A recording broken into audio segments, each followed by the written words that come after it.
Yo, 2 minute warning. Fury is back at it again. We're popping. Yes, it's just me. Yes, it's just Tim. Shimmy can't join the panel for today. You know, the co-host. I mean, he has important Giants, meeting to get to attend to. I think Tim has a little bit more information on that one, the whereabouts. Also, with Fogman Dula, they're not here, so you know what? The show must go on. So Fury is here back at it again. We have a good show for you. You know what? And Tim, what's going on? What's up? You know what, Sean? I'm glad. You know what? I'm glad because you know what? I didn't want to. They all hanging out in Philly right now, from what I'm being told. They at a special bar. Randy Brown from 2 Minute Warning. He know about that bar, but that's where they're gonna be hanging out tonight. And I hope they enjoy themselves. But we have a good topic today, Sean. And I'm gonna start off with Dolphins make the better move between Jake Cutler and Colin Kaepernick. Now, here's the thing, and I'm gonna say this first. When it comes to Colin Kaepernick, I still feel right now during the preseason where these quarterbacks will be evaluated, if a starter goes down or if a backup, a team is trusting it doesn't look good, you know, for at least 1 or 2 games, I think this is where the teams have to look at them if they want to make sure they have a lockdown on the position in case the starter gets hurt, or in case a starter gets hurt and they need somebody for the season. Now, when it comes to Miami, I think I really do think they made the right move, only because the head coach is familiar with Jay Cutler when he his time in Chicago Bears. Jay Cutler had his best years with the Chicago Bears. Okay, he was 28 touchdowns to 11 interceptions, 98 rating. It was his best year so far. So I've always believed when it comes to a major your number one quarterback going down, a head coach want to sleep at night. They don't want to, oh my God, we went through all these moves, we all in the offseason free agency. You want to get the guy who you're comfortable with, and you got Jay Cutler. Now here's the thing, y'all. You don't need to have a 6-pack to play quarterback. Jay Cutler talking in front of media. I mean, let's keep it real. Who likes the media? Nobody likes the media. I don't like the media. Sean, I know you don't like the media. They get in front of you with the microphone. I mean, let's keep it real. Who likes the media? Nobody likes the media. Sean, I know you don't like the media. They get in front of you with I don't like the media. So, my whole thing with that is the guy's going to work. There's some saying that he doesn't like football, that his wife forced him to play football. I mean, listen, we're not in the household. We don't know that. I mean, if you don't love the game, well, that's on them. That's on them. And the verdict will be out there. If Cutler fails with the Miami Dolphins, it will go back to say, you know what? They should have signed Colin Kaepernick, and that's the whole thing about it. And I'm a firm believer in the system. Okay, Colin Kaepernick back. Okay, if you play for the National Football League, you are a good quarterback. It's just can you play for every team? No, you can't. He's a specific type of quarterback that you got to have patience with. You should build the whole playbook, the whole playbook around him and his skills. And everybody wants to go back to 16 touchdowns, 4 interceptions. All right, that was in a college system that no NFL team carries now. Really go back. How about in the pro style offense where his last 2 years before that wasn't good? Basically after the Harbaugh years. So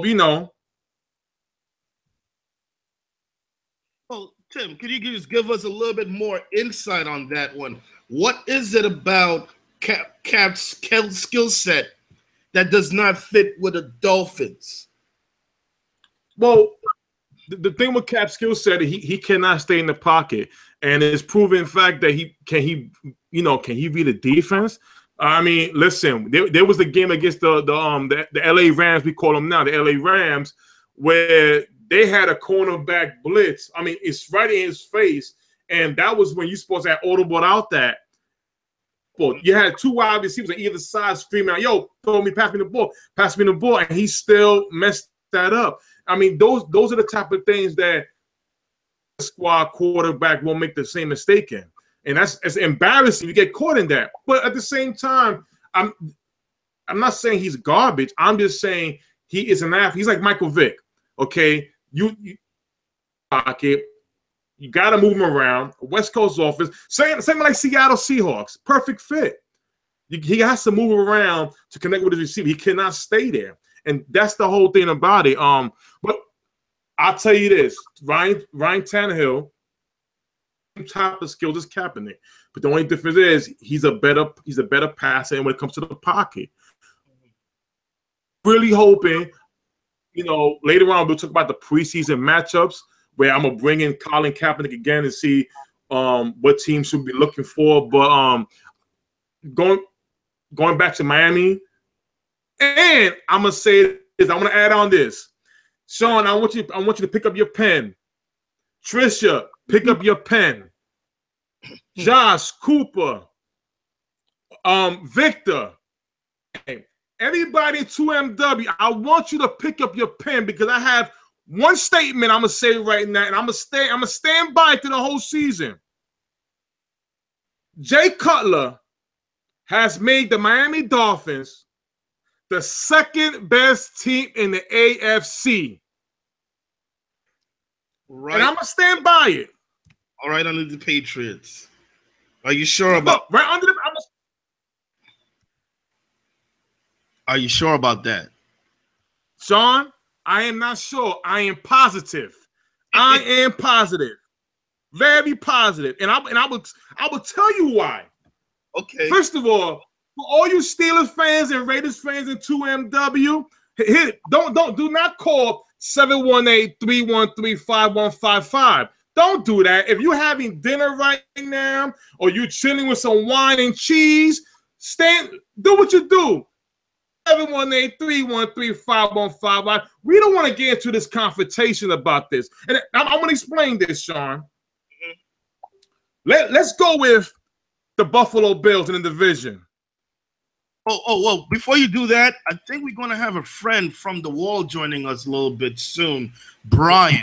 Hopefully, he has connection with YouTube Hangout live. So hopefully he join us. Sorry, I didn't mean to cut you off. Also, another thing, folks, who's watching this show right now, if you have something on your chest, if you have only one or two questions that you have to tell Tim, just dial right in, 718-515-31. Sorry, was it no? Sorry. Is it 718-313-5155? My mistake. 718-313-5155. All right, so you're talking about the Buffalo, Tim? Listen, Brian doesn't want to come in here. Brian coming here. You're coming to my domain, my castle. Ask for permission first, Brian. Don't do it. Do not do it. Do not enter. Do not trespass. Brian, stay out of there. Let me go back to what I was saying. Locked. Okay, here's the thing. When it comes to, again, Randy Brown and Santiago Meja, I'm going to say it again. The Miami Dolphins, with the move with Jay Cutler, are the second best team in the AFC. Yet again, the Miami Dolphins are the second best team in the AFC. Jay Cutler is an upgrade over Ryan Tannehill by far. I don't care what he did in Chicago. Chicago was a dumpster fire. It was crazy over there with Brandon Marshall and with Martellus Bennett. Those are the type of guys you can't really. Everybody can't play with them. All right, you can't do it. And we seen what happened when it was Marshall and Cutler. Marshall got shipped for a 6th-round pick, and then Marshall is now being talked about for the New York Jets, a team who might not even do anything this year. So here's the thing: you go at the Patriots' #1 team. The Jets, we already know about the Jets. We don't have to talk about them. Buffalo Bills, they ain't doing nothing. All right. Denver Broncos, they got 2 quarterback issues: Patrick Lynch and Simeon. They're not better than Jay Cutler. at all. Okay, let's go down to the Chiefs. Alex Smith. They traded Macklin. Excuse me, they let go of Macklin over captain. Their returner is the #1 receiver now, Tyreek Hill. And who's their quarterback again? I don't need to mention Alex Smith's name. He sucks. Okay, let's move on to the Chargers. Phillip Rivers. Phillip Rivers is good. Around Phillip Rivers, Antonio Gates is still probably his best option. Keenan Allen, just pick a day when he may want to not play no more. He don't play 16 games. I'm sorry. Let's move on to the Raiders. Hey, listen, Kyrie, Kafkin, I respect you, brothers in 2MW. But I'm going to tell you right now, you guys are too excited about the Raiders. What's the excitement about? Beast mode? He's a video game. Beast. First of all, hold on. And Sean, I apologize, brother. I apologize to you, Sean. Because beast mode. No, I'm gonna apologize to you because you know what? Beast mode was in Seattle. He was in Beast mode was in Seattle. That was a proven running back in Seattle. I will refer to him as Marshawn Lynch. Marshawn Lynch. That's who the Raiders got. No beast mode. Fair enough. Thank you. So, and come to Derek Carr, be kind of shaky. Up and down. He had a major injury. Let's see how he bounced back. I still take Cutler over Derek Carr right now. Okay, let's go on to Baltimore. Well, here's the thing. Flacco got a back issue. I'm a Cowboys fan. Tony Romo. Y'all know what I'm saying? No need to talk about that. Okay, no need. Not even talking about that. All right, we go to the Browns. Bob. We go to the Steelers. Now, here's the thing, Steelers fan. Mr. Brian, come in here and talk to me. And Mr. Corey. Okay, Big Ben is at the end of his career. Try and beg for this man again this year. Even Pouncey, the offensive lineman. You got a guy named Le'Veon Bell, who we'll talk about in the next topic. Hasn't practiced, not returning any phone calls, none of that. You have a receiver in Martavis Bryant who dares tell the media, when I see Big Ben in training camp, I want to talk to him man to man. Are you kidding me? We're talking about a receiver, nobody challenging the franchise quarterback, the Hall of Fame quarterback on that team. Hold on 1 second. We got someone calling in. Who's this on the line? Who's calling in? Who dares? Oh, no, they just hanged up. I don't know who it was. That's what I'm talking about. Spoon is here. You hang up that phone. You don't call here. Did I scare you? Listen, I'm everybody's worst nightmare. Tell your parents, put you to sleep, and relax. Well, Tim, I mean, we kind of went a little bit off topic, but just bring it back a little bit. I know you explained the worth of Cutler. Where can Kaepernick fit? Let's just say there was no controversy at all, and he has options, right? What is the best team for his skill set? Seattle Seahawks, hands down. Seattle, hands down. Starter. You want me to start as an injury or backup? Seattle Seahawks. Mm-hmm. Why so? Mr. Brian? Yes, sir. You got to introduce yourself to me, brother. I didn't want to interrupt you, man. Brian was good, Brian. Listen, we got to get this going. I didn't want. How you doing? I'm good. How are you? This is Brian. I'm chilling, man. This is Brian's debut on Fury. Glad to have you, bro. Now, first, before we move on, just, a couple of things about you. Who's your team? Because everybody is associated to their team. Who's your team, Brian? Football, it's Pittsburgh Steelers all day, man. I've been a Steelers fan. On my shirt. Yes, it's on my shirt. So, I mean, ironically, I wore it the day I came on the show, and this wasn't planned. I'll tell you right now. So, yeah. Well, the next subject is basically where you could chime in the most. Yeah. I guess just quickly explain, what type of skill set Kaepernick needs for him to be a productive quarterback. Now, you said the Seahawks. What is it about the Seahawks that will make it work with Kaepernick? And for any other team as well? That's him. Oh, I'm part of it. You're asking Brian that. Well, Yeah. Here's my thing. Here's my thing.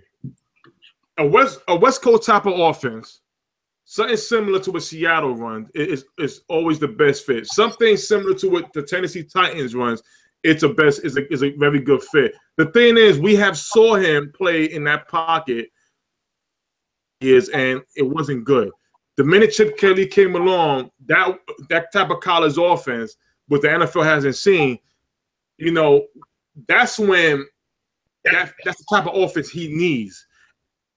Only two guys that I recall that have coached that type of offense and they're still in the NFL. It's Anthony Lynn from Buffalo. He's the head coach of Buffalo, I believe. He was with the 49ers last year.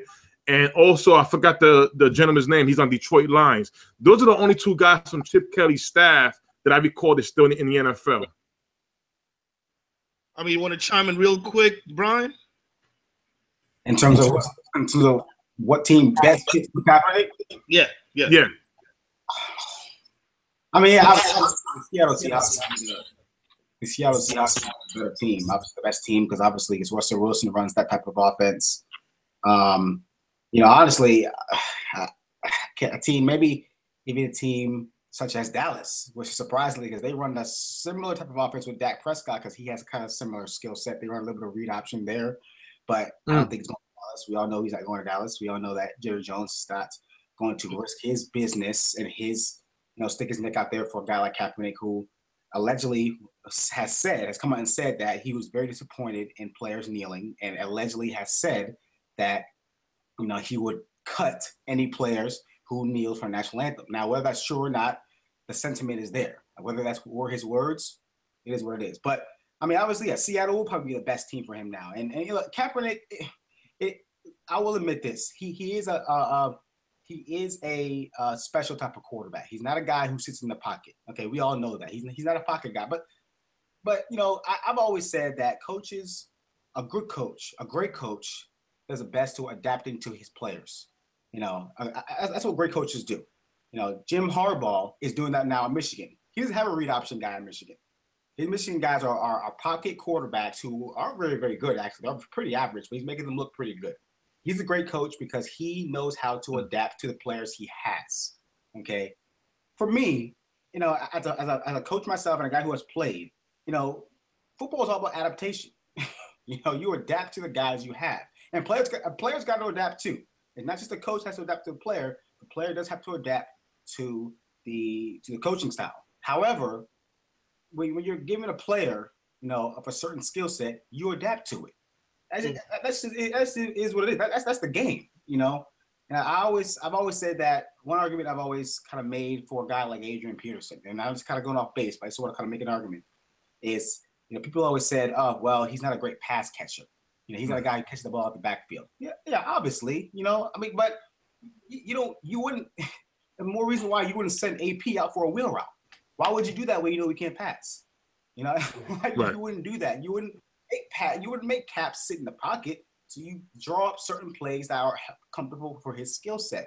And look, Chip Kelly was that guy last year. Chip Kelly in that offense, he looked great. He looked comfortable. He looked comfortable with the read option. He looked comfortable with the one read, kind of a scripted, kind of Oregon type of offense where he doesn't have to make a lot of reads. It's do I pull it in or pull it back? It's one read, he throws it or he runs. That's his offense. And that's not that hard to implement. I mean, look, they did it for Tim Tebow in Denver. I mean, when Kyle Orton went down, you saw how a guy like, I believe it was Gary Kubiak who the coach then. You guys got to remind me who the coach was. Or was it John Fox? I can't remember who the coach was. With Tim Tebow? Josh McDaniel, was it not? Yeah, with Tim Tebow, got Josh McDaniels. Yeah, Josh McDaniel was the coach, and he pretty much changed that entire offense to fit Tim Tebow's skill set. Now, Josh McDaniel was fired, but look at what he did. Look at what happened when Josh McDaniel adapted to Tim Tebow. It was Kyle Orton, pocket guy, straight pocket guy, to Tim Tebow, read option, one read guy who can't throw a lick. But, he made it work, and it made the playoffs. So, the fit thing, I understand it. It's true. I'm not necessarily negating it or ignoring it. It's true. but it's not something a coach couldn't adapt. You can't tell me a head coach of the National Football League can't help this guy. Well, here's the thing, Brian. The key thing, and I appreciate everything you just said. The key thing is that when you're talking about, okay, a head coach can adapt it for a player. The problem is this: where everybody's angry about everybody. What everybody's doing right now is this: Kaepernick is here. He's a free agent. Mm-hmm.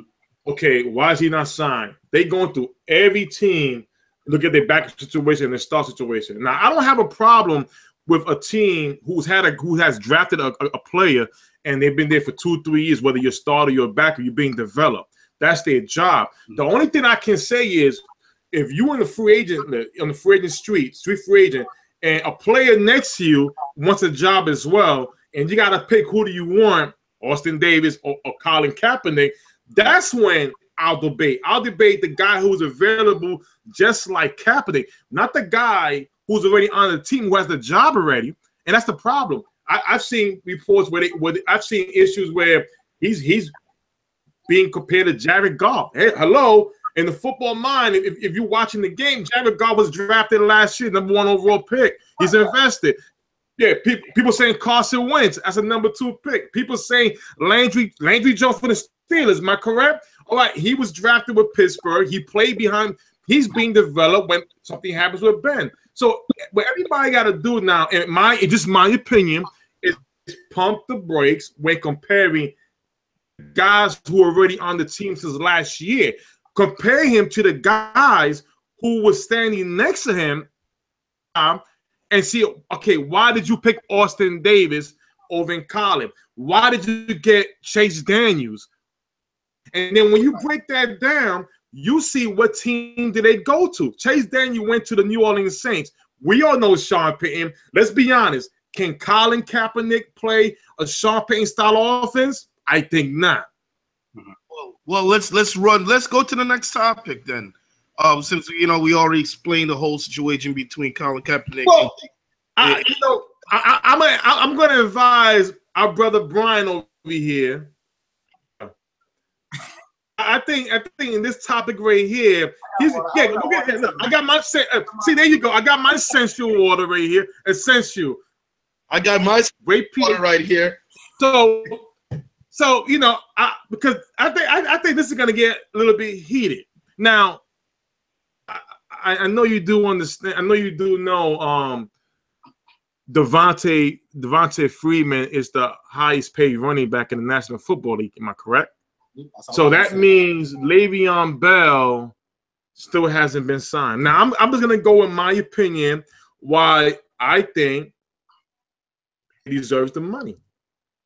See, his like this.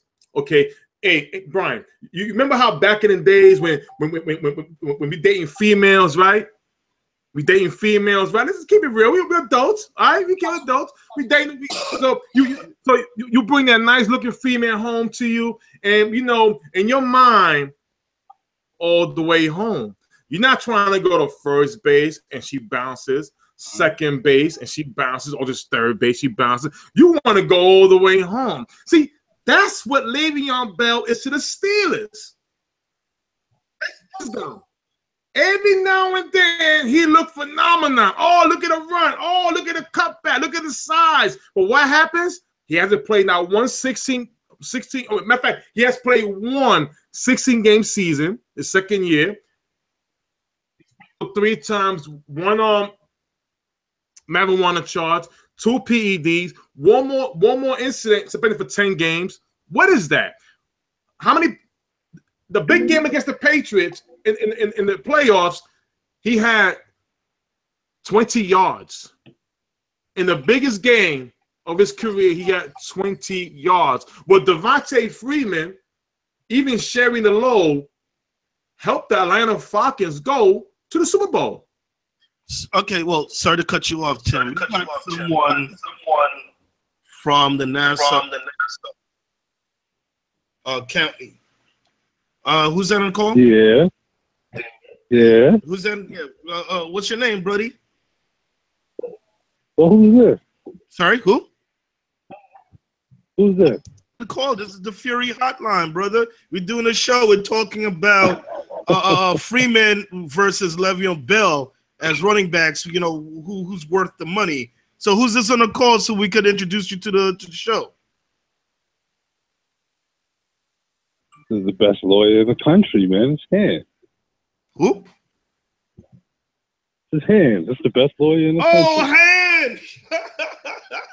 What's going on, buddy? Yo, man, I gotta give you a phone call off the line because I have some legal troubles. You know what I'm saying? But besides that, yo, we're talking about Freeman and Bell. Do you have a question or Bell two? All day. What's on your mind? What's on your chest? Let it out. No, I was just calling to say Bell all day. I'll take Le'Veon Bell all day. So do you have a question on that, or just to express more? Nah, well, I actually was calling because I saw the topic they were going to be talking about Kaep and Cutler. Oh yeah. We kind of beat that one to the. I mean, a quick question and have the host quickly answer that. What was your question on Kaepernick or Cutler? I just wanted. That wasn't even a question. It was a comment. Oh, okay. Leave your I comment. I just wanted to know when everybody was going to apologize to Michael Vick and realize that he was actually right. Well, I mean, that's all I want to know. You know what? We can save that for another episode. I don't want to go back into that. But thanks again for joining in, buddy. We'll talk soon. Oh yeah, no doubt. No doubt, man. All right, guys. Okay, Tim, carry on. So I'm looking at right here. In his last two seasons, has had the most yards from scrimmage. DeVonte, number 1, with 3,175 yards. David Johnson, number 2, 3,156 yards. LaShawn McCoy, number 3, 2,810 yards. DeMarco Murray, number 4, 2,688 yards. And guess who's number 5? Le'Veon Bell, 2,576 yards. This is the last 2 seasons. I mean, somebody just plays when he's available, in my opinion. That's the way it seems. I can't defend Le'Veon Bell's acts off the field. That's something I'm not going to do because I'm a guy who I hold my stars accountable. Unlike some people, I hold my guys accountable. If you get in trouble off the field and it's for something stupid like smoking dope or whatever Le'Veon Bell has done, which pretty much is all he's pretty much done. Then that's his issue. He needs to handle that. He needs to take care of it. He needs to go to counseling or rehab, whatever. You know, I do know this much. When Le'Veon Bell has been on the field, we're a different football team. I don't think anybody can dispute that. I don't think anybody can really argue that. We are a different football team. And Le'Veon Bell, yes, he has been limited. 2013, his rookie year, he played 13 games. 2014, he actually did play all 16 games, by the way. I know he did play all 16 games from what I see right here. 2015, he missed about more than half the season because of injury. And then last year, he did miss the first 4 games because of substance abuse. So let's just be real here. Le'Veon Bell has missed time but he hasn't missed. People acting like he's missed time like over and over almost as if it's habitual. You know, he did miss time last year for substance abuse, and then he did have the knee injury, which is probably one of the reasons why the Steelers are really worried because of the knee injury that he had. I believe it was a meniscus tear he had 2 years ago, where he missed pretty much almost the entire season. When D'Angelo Williams came in and spelled for him. You know, that knee injury is fine. It has been reported that there's no issues with the knee anymore. It's fine. The agent has come out and said it's fine. The Steelers have even acknowledged that it is fine. This really just comes down to 2 things, really. It comes down to 2 things. It comes down to the Steelers organization not liking to overpay their players, most of the players. Okay, even though they did pay AB, you know, who I do love, who I didn't agree with, he should have gotten that money, but they paid him. It does come down to the value of the running back. When it comes to DeVonte Freeman, what he's done for the Falcons over the last 3 years he's been in the league, he's been great. He's come in last 2 years especially. He's been great from the line of scrimmage. He's been phenomenal. He had a great Super Bowl. He deserves his money. You know, I'm not gonna lie, he deserves his money. Le'Veon Bell's the best running back in the NFL. Can I just make an opinion on this measure? Yeah, not to take anyway from his heart for the game, and he does produce, but he is one event away from missing 10 games. Are you talking about Le'Veon? Yeah, Le'Veon. Yeah. Sure. Yeah. But Le'Veon has come out and said those issues are behind him. Now, here's the thing: are we always going to really put that on him for the rest of his career? Is that something we're gonna hold on him for the rest of his career? Like, at what point do you really say, like, okay, he's 30 years? Like, it almost comes down to this: he's 26 years old, so he's still a young man. Okay, he's not an old guy; he's still a young man. It almost comes down to this: Le'Veon Bell comes back and plays under that franchise tag or whatever. Okay, and let's say, he comes back with he gets hurt. Let's say he has a knee injury or something like that, and he's held out for 8 games. Oh, guess what? Oh, that's why we didn't want to pay him. Oh, that's why, because he got hurt now. So let's not give him his money now. It almost comes for Le'Veon Bell. He knows his worth. He knows this is a game of football. You got to get yours before someone gets. I get that, but you have to look at it this way, because yes, you have to give people a chance when they say they change. But the thing is, you're talking about business and you're talking about money, and you said that he's a young man. This is last year we got caught. Now, to say that he grew this much in 1 year, has he shown that he has matured? And I'm not saying that he's still the same person, but I'm not saying I'm judging that he is still the same person. I'm looking at it as a statistics. You know what I'm saying?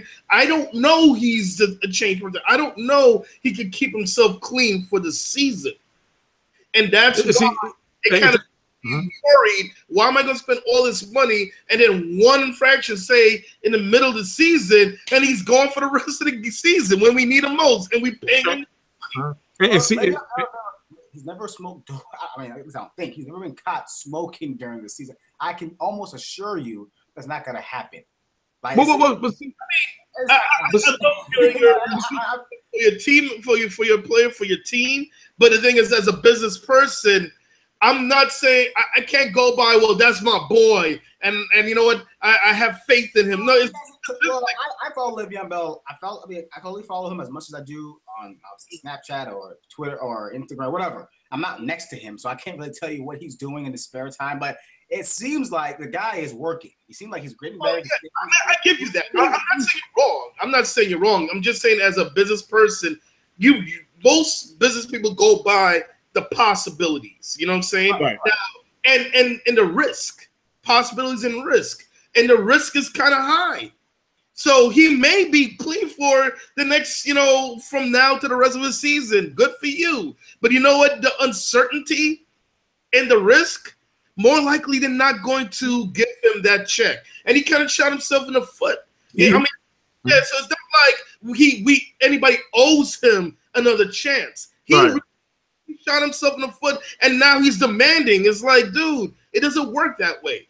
I mean, now he has to try his best to really prove he is a good investment. Well, that's what he needs to do, instead of saying I'm the best player. He's gonna prove it, all right. He's gonna know that it's a good investment. He's gonna prove it.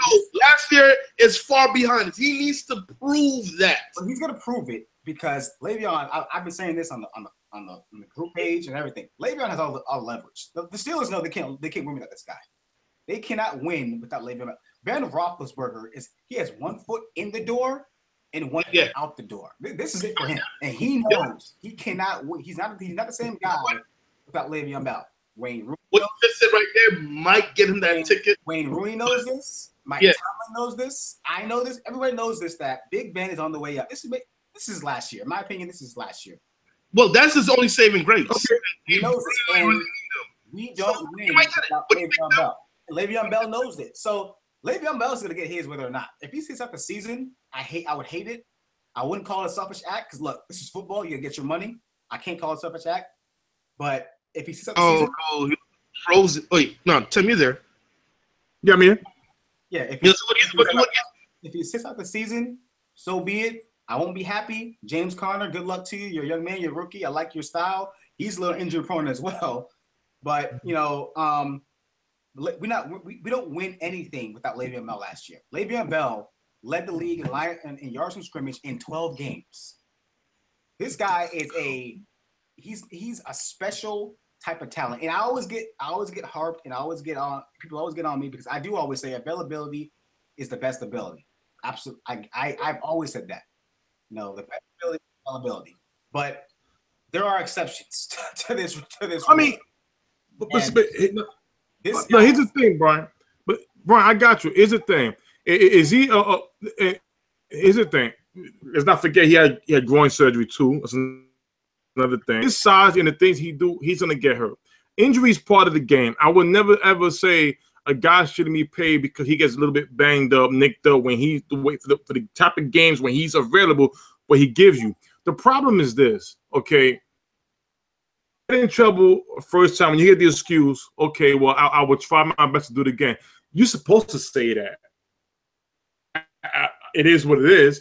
You got to say that because the thing is, you got to make them believe, that you're gonna be all right. Now, a lot of time with these guys, they perform so well, they work out so well, they try to be on the best behavior. It's just contract time. If this was something that happened like 2 years ago, 3 years ago, and he's been on a straight line going through his contract, different story. But my thing is, he reminds me of the employee who's you absent a lot, but you have the nerve to ask me for a raise. Now the Steelers, don't get me wrong, did the right thing. But they came out and said, "Here, he's your best employee. He makes your company a lot." No. But here's the thing. What's the difference between an employee who's always on time, who's never absent, but he may not be as great as the guy who comes in when he want to come in, or he's absent, whatever. He tells you, hey, listen, I'm calling out for where I got a cold, but you're in the Bahamas. But you're making it seem like Le'Veon. I mean, look, yes, he did miss 4 games for smoking. I'm just bubbling. But you're making it seem like Le'Veon he's like a Terrell Owens. He's like a locker room divider. That's not who he is. No. I'm not saying the distraction. No, he's not a distraction. What I'm saying is this: if you're missing games for the last game because of injury, I can respect that. That's part of the game. Well, you're missing games because you're getting in trouble. You're not. Listen, here's another thing. You played last year, okay? Again, you didn't perform. The Miami Dolphins, you went through in the playoff. You had a great game. Then with the Kansas City Chiefs, you had a very good game. You had 170 yards. When it was time to play the Patriots, NFC Championship game, AFC Championship game, 20 yards. Now, but he got hurt. He didn't show. I admit that. All right. But here's the thing, though. Now it's contract time. I'm giving you a check higher than what Adrian Peterson ever had. You say, no, boss, I don't want that. I want more money. I want $1 million less than what Antonio Brown is making. My God. Wait a second. Now, when you get offer, you're asking for money somewhere close to Antonio Brown, and I'm gonna say this right now, brother. You like him at number 1 as the best receiver in the league, or as the second best receiver in the league, or number 3, he's up there, and he plays every single game. And the minute I recall when Mike Wallace and Emmanuel Sanders, those are the number 1 and number 2 receiver with Pittsburgh, am I right? Antonio Brown was a 3rd receiver. Nobody even thought that Antonio would be the man he is today when those 2 were let go. Mm-hmm. So this man deserves the money because he came out there, he blew everybody's mind out. Le'Veon Bell, we know you capable, but let's stop apologizing and start coming in, but I get in trouble. Well, and that's the thing.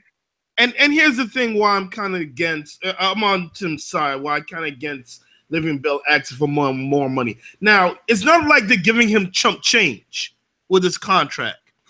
He's demanding more, but the thing is, he is one drug finding away from missing 10 games.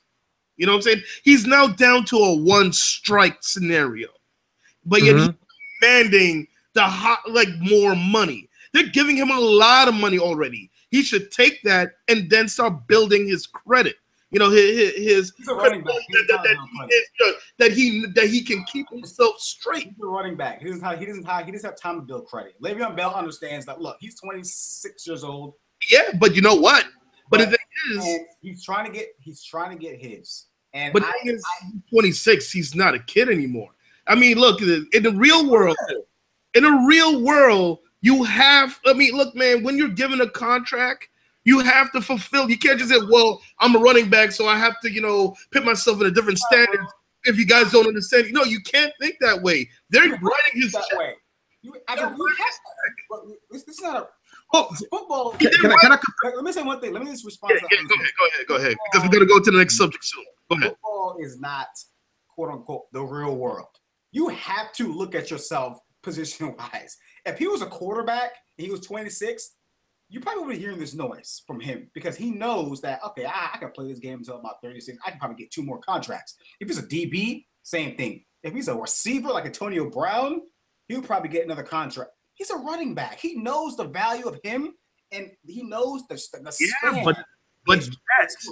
I understand. I understand everyone's point of view. He's one drug incident away. I get that. But the Steelers. But the thing is, it's not like they give him chump change, though. The thing is, I mean, that is fair for someone who is, you know, a risk from missing 10 games. The contract that offered him was fair for a person that's risking, you know, one more drug abuse scenario. Le'Veon Bell is he put himself in that scenario. It's not like he was unfairly pigeon-toed in a scenario where he has to take less money. It was because of his past actions, and he can't just throw it away. Well, because hey, he's a running back, and you know what? The lifespan in football is short, so you have to go after this money. But yet he's a liability it's self-inflicting liability. Not like, you know, he was put in an unfair scenario. He's self-inflicted this on himself. I can't. He's 26. He's an adult. I can't argue what he's done off the field, but I can't argue what he has done on the field, and I can't argue about how important he is to this football team, and that's the leverage he has. And I believe that's the bigger leverage. And I give you that one because he has a huge leverage with the team. The window. So he might get the money, but the window for us is closing. Okay, when Big Ben retires, we're rebuilding. Landry Jones, I don't trust that he's capable of leading us or picking up where Ben leaves off when he retires. I don't think Josh Dobbs is going to be quite ready to do that job as well. The window is closing. Le'Veon Bell knows that. All right, guys. I'm gonna tell you this. Okay, drop this one quick on Tim so we could go to the last subject. All right. I'm gonna tell you this. If I'm the Steelers, I am trading Le'Veon Bell to get some draft picks. You draft your quarterback next year just in case. I like Josh Dobbs. I like Dobbs. I really do. I really think he's going to be something special. I'm a fan. James Conner. I think Conner, I'm not saying he's Le'Veon Bell, but I think James Conner can play the position. I really do. I agree. So for Steeler Nation, I'm gonna tell you this: Big Ben is out the door. We all know that, and this happens. You know, he's won you. He's a Hall of Famer. It happens all the time. Guys come and go, but I think what the Steelers need to do is like Sean said, if you invest all this money into one guy and he gets in trouble, that's going to hold you back to move. And the Steelers are building up that defense the right way. So I don't agree. I don't agree with trading Le'Veon Bell. I'm saying this last thing. I don't agree with trading Le'Veon Bell right now. All right. Okay. I mean, someone just joined the call. Okay, Anthony, what's going on, buddy? Quick question. What do you have to say? Because we got to go on to the next subject. I'm sorry. Did I miss the erroneous comment about starting Cutler over Derek Carr? Did I miss that whole part of it? Oh, yeah. What, Ant? What? I said it. I said it. Tim Holtz. I'm not. What? I said it. Just Say that with your chest so we could just move on to the next subject. Just say I said it. Timothy is allowed to be on this show with these erroneous statements like Cutler over Derek Carr. You know what? That'll be for another episode. But thank you for giving that question, Anthony. So, Tim. Go ahead. Go into the next topic. Let's hear what else you got to say. All right. So, thanks for calling in, Anthony. All right. So, Tim. Yeah. Listen, I'm going to keep it real. Listen, Sean. Listen. People want to look at. See, I'm a fair man. When it comes to players, I look at the situation. I evaluate the whole surrounding and the whole 9 yards. Jay Cutler fought with Chicago for a while. He was. And now he had his best years with Adam Gase.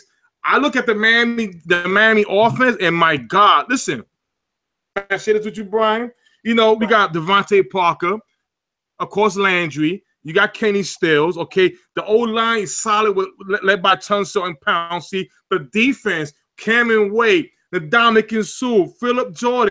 We're talking about, Mr. Lawrence Timmons from the Pittsburgh Steelers, who can help that nice stopping the run. I mean, Miami's loaded. Well, Tim, he's ever had. All right, Tim, we already talked about it. Let's just move on. We're going to go over time. Defense? Derek Carr's what? He hasn't done anything yet. He ain't Dak Prescott yet. All right, Tim. Let's go into the preseason. Come on. I'm sorry, Brian. I'm through talking about Jay Cutler. I mean, this whole Adam Gase, Jay Cutler marriage that supposedly 2015 was supposed to be I didn't see that. I must have missed that 2015 magical season they had. No, he had a good season. He had 28 touchdowns, 11 plays. First in scoring that year, and it was 23rd. But all right, 23rd in points scored. Okay, but do you know the injuries of that game? No, Brandon Marshall missed about 6 games. You had Alshon Jeffrey missed about half the season. All he had was the tight end. I forgot the brother's name though. That's all he really had. And he had Matt Forte. So Cutler, I mean, listen, Chicago, listen. If you go into a pretty good organization with a nice surround, you're gonna be all right. You know what's funny about this? All right, yeah, but guys, let's just jump on to the next subject. If you're gonna go on forever on this, let's go. Preseason. Mm-hmm. All right, we're gonna jump on the preseason matchups for this week. Brian. Basically, what we're gonna do is I'm just gonna go with the matchups and see what type of players we want to see during the preseason. Who we are looking at to see them perform. I know tomorrow we have the Atlanta Falcons, but tonight we had the Houston Texans and the Carolina Panthers. I know later on I jump over and watch. I'm looking at Deshaun Watson. I'm looking at the quarterback situation. Is Deshaun Watson going to be that type of guy to lead the Texans? Anybody you looking at? And that Texans-Panthers game, obviously Deshaun Watson, you want to see how he's going to look. You got a couple guys on the other side, Christian McCaffrey. Yes. Playing right now, actually. You want to see how he actually has 7 carries, 33 yards right now. So he's actually looks pretty good. And obviously you want to see I don't think Cam Newton's going to play. I haven't heard if he's going to play, but you want to see how comfortable he looks in the pocket now. He looked like his self-esteem and his confidence was pretty much shot last year. He was a of himself, and you want to see, they say Greg Rivera and the offensive coordinator was going to have some more short passes. You want to see how that looks. Right. You want to keep Cam safe. They want to make sure the ball gets out of his hands quickly. And he'll have opportunity to do that. He had opportunity to do that with his draft picks. He has some new toys with Christian McCaffrey and the running back out of Ohio State, which I can't remember his name for them. Yes. Receiver and running back. Yeah, he'll play that slash role. Curtis Samuel. So he has some new toys to play with. So the Panthers are a pretty intriguing team, but Deshaun Watson to me is going to be the headliner. And may I add to with that? I want to see because the rumors by our very own Fury brother Stephen Fogman, who kept on saying that Kelvin Benjamin looked like he was pregnant and stuff. I want to see how good shape he is. Can he run? That's a lie. I killed Stephen back in April when he broke that, and he showed pictures of him at, I believe, OTAs or or off-season conditioning, whatever that's right. crap. And he looked big. He looked out of shape. And I said, look, it's April. I mean, the guys have been eating. Look, they just got in the off, they gain a little bit of weight. It's obviously, especially when they're trying to get bigger and conditioning and losing weight. That's natural. But then you see him in training camp. I mean, man. He has lost the weight. Now I heard his mother passed away or something like that. I saw that. Oh, God bless. Right. Now that explains it. That explains it, but you still have a job. And I'm trying to sound insensitive, but I'm a little intrigued to see how he looks as well, because he was the first round pick for them. He was supposed to be the guy who's supposed to be Cam Newton's guy. So we'll see what happens, especially with the ACL injury. We got the Vikings and Bills, of course. I want to see Dalvin Cook run for Florida State. Mm-hmm. He was picked in the second round. Everybody thought he was like a top 15 pick. I want to see Laquan Trevorrow from the Minnesota Vikings. He didn't play at all last year. I was like, why? But they were saying that he wasn't ready. Sammy Watkins is a free agent after this year. He's going to be – I want to look at him. I want to see – he has to perform for the Bills, either to re-sign him or for another team who will take a chance on him. He's been injury a lot. And the rookie Zay Jones, that's the rookie wide receiver from Eastern Carolina I want to look at as well. He's a guy I like a lot. I like Zay Jones a lot. I like him a lot out of ECU. Living down here, I see him a lot. I watch a lot of ECU games, and he impressed me from what I saw. Also, Sammy Watkins. I mean, he's like I wouldn't play him in the preseason because the guys were made out of. It seemed like he's made out of paper mache, so I wouldn't even look at the field in the preseason. But I am intrigued if he gets to stay healthy for a season. Talk about a guy who's not available. He's a guy I feel like it's a make or break year for him. To see if he can stay healthy, because they have the weapons. I think Tyrod Taylor's going to grow this year. I think he's going to have a make or break year for him as well. And obviously, for the other side, you want to see how the Vikings look. They had a pretty tumultuous year last year with so many injuries to the offensive line. I mean, it was just devastating how they just lost lineman after lineman after lineman. And you kind of wonder how Dalvin Cook's going to do. And a lot of people pick him for the best back in the league or best back in the draft. He wasn't my pick, but he played for my team. I root for Florida State. I root for all Florida State players in the league. So I hope he does well. I hope his game translates to the league. I've always questioned his toughness. That was one thing I did question about Dalvin Cook, because he is a little injury prone. He has some hamstring issues. I watched a lot of Florida State games, and he's always holding that hamstring. Every time he gets up, he's holding that hamstring and stretching it out. So a little worried about that, but and see if Minnesota has answered their QB questions. I mean, Sam Bradford, has he taken the next step? So it's gonna be game. I want to see Seattle team versus the Chargers. The reason why. This game, I think everybody needs to tune in to watch this game, especially if you're a Colin Kaepernick fan. Because here's the thing. This is the game where you have, first of all, Austin Davis in the street next to Colin Kaepernick, right? You had both of them available. You took whatever reason what it was, he took Austin Davis. You had Trevor Boykins, because Boykins, he had got in trouble last year. He's from TCU.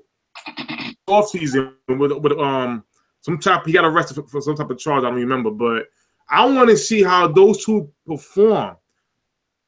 If they perform terribly in the preseason, or even going to the second game of the preseason, does Seattle make the move for Colin Kaepernick? Also want to see Eddie Lacy. I think the Beast Mode attack will come back with Eddie Lacy. I heard he dropped a lot of weight. It's probably due to Sean's brother Mike Ford, other 2-minute warning brother. He's always been a Lacy fan. He got to lose some weight. This man's about 250 pounds. Where I think he was like what was Sean, 280, something like that? Like that, yeah. He was pretty big. Yeah, so I want to see that, but I want to see the backup quarterback after Russell Wilson sits down. I want to see how they perform. Colin Kaepernick, that's the best situation for him right there. Well, I made the argument with Seattle to why Kaepernick, he is the best fit there because they run certain style. But I think the Seahawks really like Boykin. I know he got in some trouble last year. This year, this summer, I think he did something. I forget what he did. Yeah, drunk. I think it was. But he's right. College, he has a record from college. I Listen. I'm a Cowboy fan. You listen. You know how it is with the rest. I can't talk, but hard to really like Boykin. That's one of the reasons why I think they said no thank you to Colin and RG3 because they like Boykin. He's a great athlete. You know what? RG3 is burnt out though, and RG3 is more of a cancer, if you ask me. Well, I was saying, that's the reason why I think they just said no thank you to both of them because they like Boykin. I mean, I know that Colin fits that style of what in their locker room as well. The locker room, they love that guy. Fits the style, but I just think that unless Boykin hurts, and it's going to be kind of expensive even though he's going to have to take a pay cut. I mean, you already have another backup quarterback. It's just you're adding on another salary cap, that's going to take your salary cap. That's not necessary. But I really loved him on the team. I didn't see him financially being part of the Seahawk. As a business person, it didn't look like it was going to work out. As I said, I think they love Boykin. And unless Boykin gets hurt, and Jake Heaps, who the other guy who they have on the team, unless he gets hurt as well, I don't think Colin Kaepernick is going to have a chance. I think they think Boykin is like the perfect. I mean, look, Boykin and Russell Wilson are pretty much the exact same size. So if Russell Wilson, God forbid, was ever go down, it'd be like a clone of himself. So like it is. It's not as if. Yeah. But you know what, Brian? I mean, here's my thing.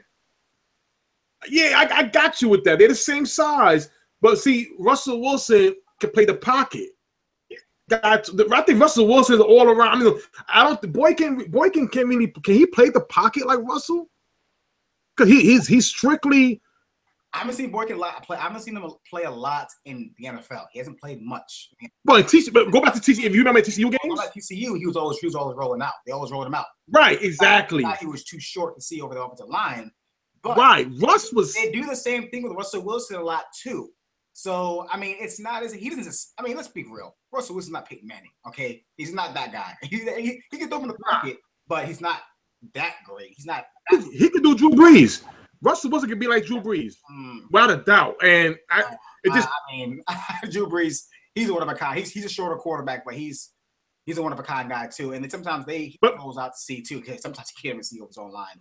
But okay, that's fair enough. But I understand what you're saying, though. I definitely get what you're saying, but I just think they like Boykin a lot. I mean, look, guy got trouble for drunk driving. He's still playing football. So, like, I mean, give me a break. They must love this guy. You know what I mean? You know what I mean? Like, yeah. I mean, like, I don't think if they were really concerned about Trevor and Boykin's behavior, he would be gone. But they like him a lot, and I like him too. I like Boykin. So. Yeah, boy. Listen, we like, but see, my thing is this. My whole thing is that when you're running that type of offense, I know most teams carry 2 quarterbacks on a roster because they use an extra roster space for another position. But Seattle carries 3. That I did my research. They do carry 3. Why? Because the type of offense they run, the quarterback can't get nicked up. We seen that last year when Russell Wilson got that sprained ankle and Boykin I think played 1 game, and then Russ had to rush back and play. This is why I and being in the carry 3, Kaepernick should be there. And you know what? Not for nothing, a guy like Boykin, you're gonna learn from 2 guys who have the same type of skills as you. You understand? You can be the future quarterback once it is what it is. But yeah, I think for Seattle, it is great. Seattle, in my opinion, has the best locker room. And I'm gonna tell you this right now: you're gonna have lights, camera, action down. The players know how to shut that down, and Colin Kaepernick will fit there perfectly. But let me ask you. This is my theory. I didn't look this up. This is something I just thought about. What if Russell Wilson just didn't want Kaepernick there? Because for a while, when he was in San Francisco, they were rivals. They were pretty much rivals. They rivaled. That. So I like that. Russell Wilson knows. Look, he could go down, and Russell he's sneaky old. I mean, what is he, 28? So he's getting up there in age, and so is Kaepernick. They came in the league about the same time. Russell, look, Colin Kaepernick is a very experienced quarterback. He has some rapport. So if they sign him, I imagine he would beat out Boykin for the backup quarterback. And yeah, of course. Who knows? Maybe Russell Wilson said, "Look, man, I understand. I like Kaepernick, but I don't know if I want that heat on my back all year." No, but I've always said to kind of contradict my own theory that Russell Wilson is a Super Bowl winning quarterback. Yes, he is. They're not going to turn their back on him just like that. So he's going to have to do a lot for you to hear Kaepernick chants. He's going to have a dreadful season, which I don't really anticipate Kaepernick or Russell Wilson having. But Russell Wilson might have said, "Look, man, I like Colin. I like what he's doing. I just, I don't think I want that guy behind me. It's just I don't want him behind me." And Brian, I'm glad you said that, because by you saying that, it brought me back to memory lane. And I know you've been watching. We all been watching football for a long time. Where they had, I remember Troy Aikman when he was on the Dallas Cowboys, and they was bringing in Steve Berline. He told Jimmy Johnson, "No, line behind me." Right, so they opted for Jason Garrett, who's the coach now. I recall Tim Brown was a free agent from Oakland, from the Raiders back then, and it was rumored to go to Dallas. Michael Irvin told Jerry Jones, "I want to eat. I want them yards." You understand what I'm saying? So yeah, that's a good point. Plays do have a say so as well. Well, let's not saying that the plays do have a say so. So let's get back to the matchup: Seahawks and the Chargers. What is it about the Chargers? Chargers. Phillip Rivers, I don't think he should play. He's in his 14th year, for God's sake. I don't think he should play any preseason games. I want to see Cardale Jones. That's a guy who I've been on his bandwagon since that, since that little playoff run he had back in 2014, I believe, where he had a sensational playoff run. I've been wanting to see him a lot. I mean, I just want to see him out there. Phillip Rivers may be on his way out. Who knows how many years he has left? So I'm interested to see how he's going to do. He's going to be battling – Cardale Jones is going to be battling Kellen Clemens, most likely. And what's the guy? Mike Borkovich from Arizona State. So he's going to have that battle. Right. Melvin Gordon, he had a bounce-back sophomore year. He kind of had a sophomore – he didn't have a sophomore slump. He actually went up, as opposed to having a slump. So he actually had a better year. Looking forward to seeing him. I don't think Mike Williams is playing, obviously, because of the injury. So we kind of have to miss him on that. And Joey Bosa, how many snaps he gonna get? How does he look? I mean, he had a sensational rookie year. I mean, he had. Yes. I mean, for a guy who held out, I believe he hold out to like week 3 or 4 or something like that. So definitely looking forward to seeing him and seeing how he's progressed, and to see if he can take his game to the next level. So yeah, I mean, there's a lot of players. The Chargers they're going to be, they got Russell Okung to protect Phillip Rivers. So the Chargers, Antonio Gates in his 15th year, surprisingly, they're an intriguing team, but I mean, I don't see them making the playoffs this year, so not really much to talk about with them. All right, I guess we could probably touch on one more team before we call it a show, Tim. Oh, one more matchup. Oh, well. Yeah. I say it is. I really want to go, if y'all don't mind, I want to see my Dallas Cowboys against the Rams this week on Saturday. What I'm interested to see is I'm going to give a little fantasy hint. I start off with the Rams, Cooper Kupp. I think this is probably the best Rams offense in a minute. They have Cooper Kupp. They have I forgot the last name, but Elijah, who they drafted last year. I want to see Todd Gurley. Todd Gurley he had a decent year last year. I want to see him. I want to see that new 3-4 defense by Wade Phillips. And where is Aaron? Well, Aaron Donald's not there yet. He's not present yet, so he gets paid.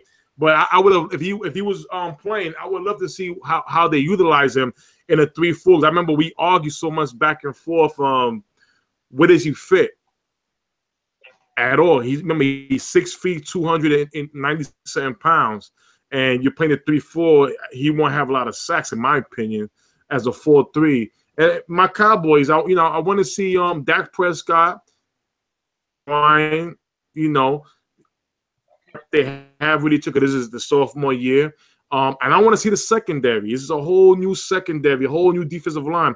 So that defense, it got to really show something. Chidobe Awuzie last week almost had a pick 6. And the one thing Cowboys secondary is they drafted guys who know how to play the ball, which is that's something different than what we had last year with Maurice Claiborne and Brandon Carr. These guys know how to play they play the football, which is neat. You need turnovers in this league. So that's what I've been looking at. I want to be looking at this weekend. With the Rams, you know, I'm looking I'm looking for playmakers. Because I look at their roster, and that's one thing that has plagued them the last, 3, 4, 5 years, half decade. They have just had a lack of playmakers. And Tavon Austin's supposed to be that guy, but he has not been the guy that the Rams that he would be. But I'm looking forward to see how I think it's a make or break year for him. And obviously Jared Goff, you want to see how he's progressed under Sean McVay. Let's see how he has done. Not a lot of playmakers. Obviously, they have Todd Gurley, but the offensive line is not the greatest. To see how well they've improved. Right. So Todd Gurley is pretty much the guy on that offense. Aaron Donald. I believe he's still holding out. I'm not sure. Robert Quinn, obviously, he's there, and you want to see how he looks. So, the Rams. I'm trying to help fans out there seem a little bit optimistic. But the one thing I would say is, for this preseason, I want to see if they can find a playmaker because they don't have a lot of playmakers, and I think this is a good opportunity for them to find some. During these games, who are the playmakers? Who are going to be the guys who are going to help Jared Goff? As a deep threat or as an underneath guy. It can't be Todd Gurley. Look, he's only one guy, and I honestly worry about his career because he's already had a bulk of the carries and he's gone nowhere. So I want to see where they go with that. And obviously with Dallas, you want to see how Dak Prescott has progressed. Obviously, see where he is year 2. I'm not sure how much he's going to play in this game. Kellen Moore, everyone's favorite backup quarterback. I know that was like a thing over the last couple of days with Kellen Moore. Mm-hmm. We want to see how he is. I'm not sure Ezekiel Elliott's going to play. You probably know more than that than I do, Tim.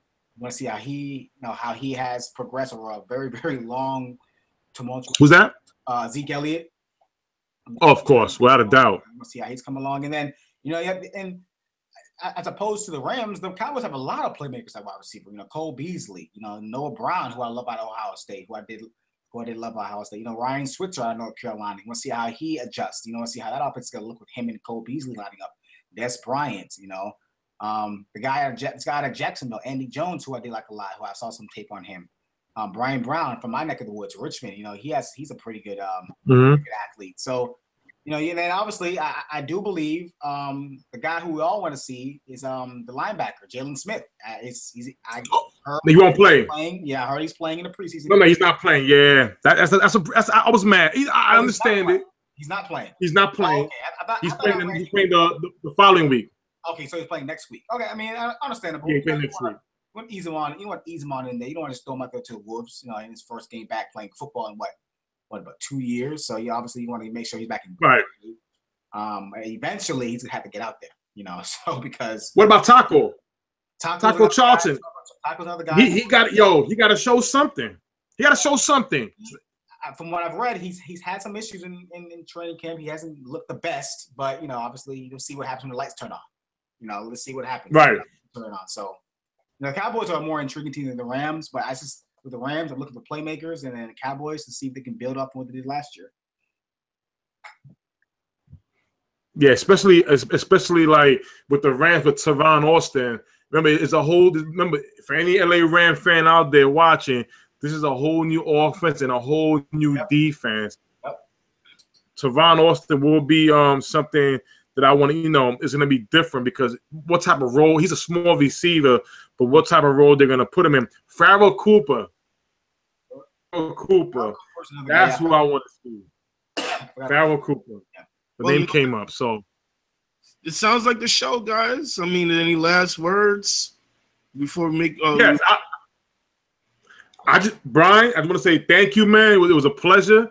I know you was holding back a little bit with Le'Veon Bell. You was trying to hold it in, but I tell you this: for every Colin Kaepernick fan out there who wants him signed, my message to you guys is that this is an important week of football where owners, the scouts, got to stop putting their thinking hats. If your guys are not performing and your starter is hurt, you have to make the move. Not because what's going on, because you have to do what's right. He's out there. He can play. He can play. And if Kellen Moore doesn't do the job, Dallas fans, hey, Colin, come right over. Ain't like we not used to cameras in front of our faces. You understand what I'm saying? But this is the week. This is the week. Everybody's watching. So before we shut, I'd like to give a thanks to Hans, 2MW own, also Anthony, another 2-minute warning own fellow members joining on the phone call. Again, hey man, next show the line will be open again at 718-313-5155. Let us know how you think and what you feel during our live show. Next week, hopefully, Josh will come back. I know Josh and Fogmay were busy this week. They have things to take care of. But you know what? They'll be hopefully to be back next week, and we have a great show for you guys next week. So that being said, thanks for joining us, and we out of here. No doubt. Pew, pew, pew.